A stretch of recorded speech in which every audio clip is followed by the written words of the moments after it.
Sử dụng nước ngâm từ vỏ chuối phơi khô kết hợp với phân bón lá 6-30-30 sẽ tưới đều lên toàn cây lan luôn.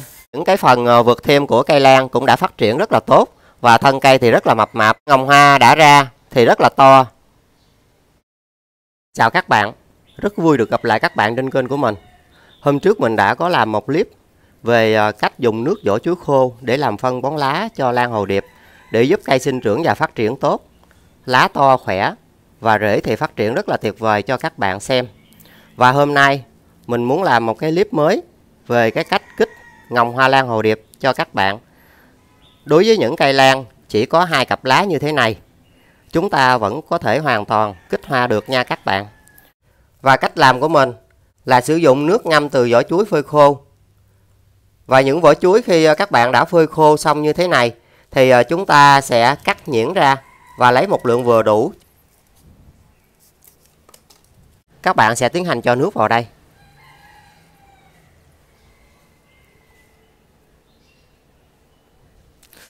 Và các bạn sẽ lấy nắp chúng ta đậy lại.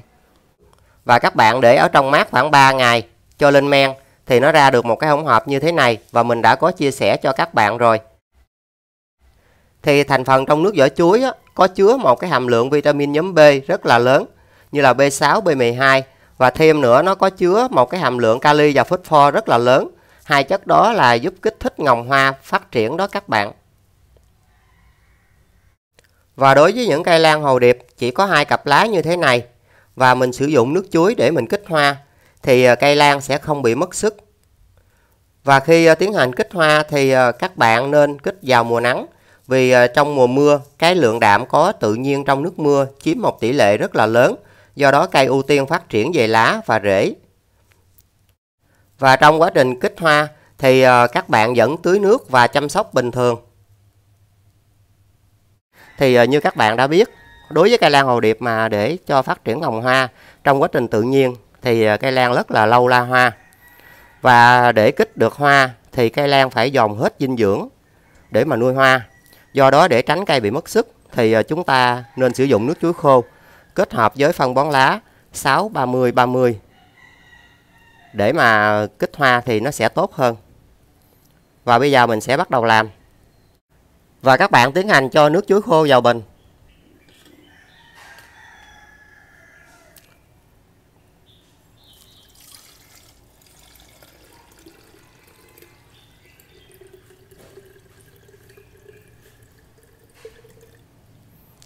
Và mình chỉ sử dụng khoảng nửa lít thôi nha các bạn.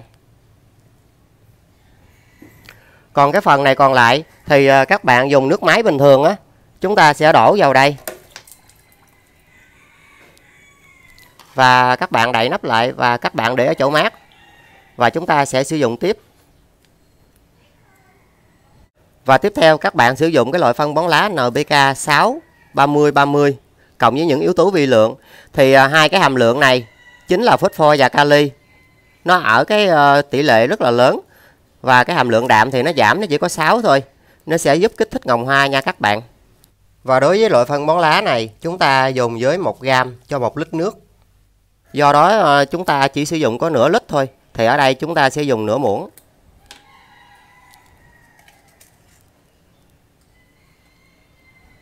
Khoảng như đây thôi các bạn. Và các bạn cho vào đây.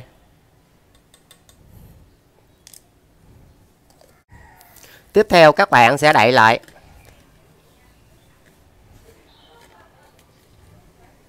Và các bạn lắc đều cho cái hỗn hợp này nó tan ra.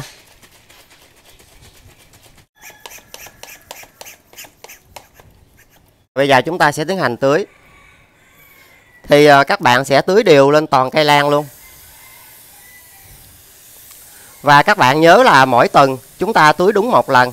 Và khoảng 3 lần như vậy là cây lan sẽ bắt đầu xuất hiện ngồng hoa đó các bạn. Và các bạn ưu tiên tưới vào buổi sáng. Vì khi buổi sáng thì tới buổi tối rất là lâu. Do đó từ buổi sáng cho tới buổi trưa là những cái lá lan này nè, nó đã khô lại rồi. Là các bạn không có lo những cây lan của chúng ta bị hư. Còn nếu các bạn tưới vào buổi tối thì những cái nách lá và những cái đọt non như thế này nó sẽ tồn đọng nước rất là nhiều. Và nó sẽ rất là gây ra nấm bệnh và hư cây lan của mình. Mình sẽ phun đều lên toàn cây lan như thế này nha các bạn. Và khoảng 2 cho tới 3 tuần nữa mình sẽ cập nhật cây lan này lên cho các bạn xem.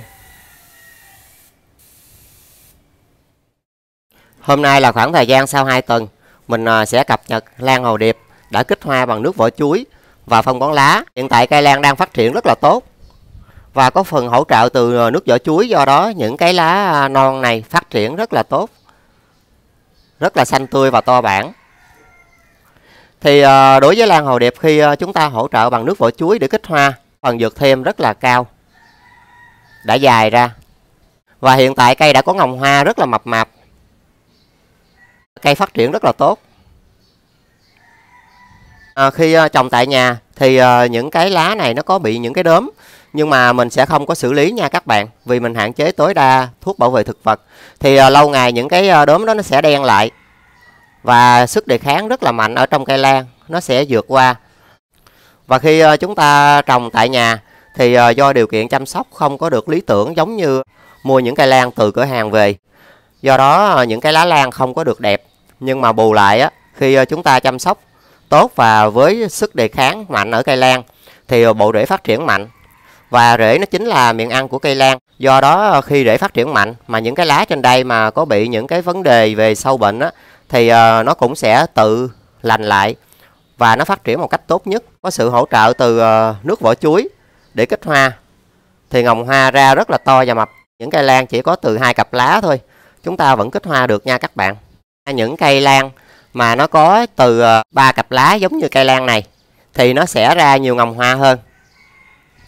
Hoặc là những cây lan mà phát triển tốt như thế này, khi chúng ta kích hoa bằng nước vỏ chuối thì trong thành phần vỏ chuối nó sẽ có vitamin B1. Và cái vitamin đó là các bạn thường hay thấy trong những loại phân bón lá mà dùng để kích thích sinh trưởng cây trồng. Thì nó sẽ làm cho lá lan to hơn và bóng hơn dưới nắng mặt trời. Lá lan rất là to khỏe. Phần dược thêm cũng đã dài ra rất là nhiều. Ở trong đó có kali và phosphor, do đó các bạn thấy cái ngồng hoa mà khi ra rất là mập mạp và khỏe và rất là cứng cáp. Đối với cây lan hồ điệp này mình đã thực hiện chỉ có 2 lần kích hoa là đã có ngồng hoa rồi, do đó mình sẽ không thực hiện kích hoa lần thứ 3. Đối với lan hồ điệp thì cái độ ẩm ở dưới chậu nó sẽ cần từ 50 cho tới 80% độ ẩm. Do đó khi cây đã có ngồng rồi thì các bạn cố gắng giữ ẩm cho chậu cây tốt hơn, để giúp cho những cái ngồng hoa nó mới ra như thế này nó sẽ phát triển tốt hơn nha các bạn. Đây là cây lan hồ điệp mà mình đã có chia sẻ trên clip cho các bạn xem. Đó là cách kích hoa bằng nước vo gạo và phân bón lá. Thì hiện tại ngồng hoa đã dài hơn rất là nhiều, và hiện tại đang phát triển rất là tốt, rất là mập mạp. Thì đối với những cây lan hồ điệp mà bị yếu và phát triển kém như thế này, chúng ta kích hoa bằng nước vo gạo và kết hợp với phân bón lá thì cây sẽ luôn ở trạng thái cân bằng và phát triển một cách hoàn chỉnh nhất, giúp cho những cây lan mà yếu như thế này vẫn phát huy được ngồng hoa.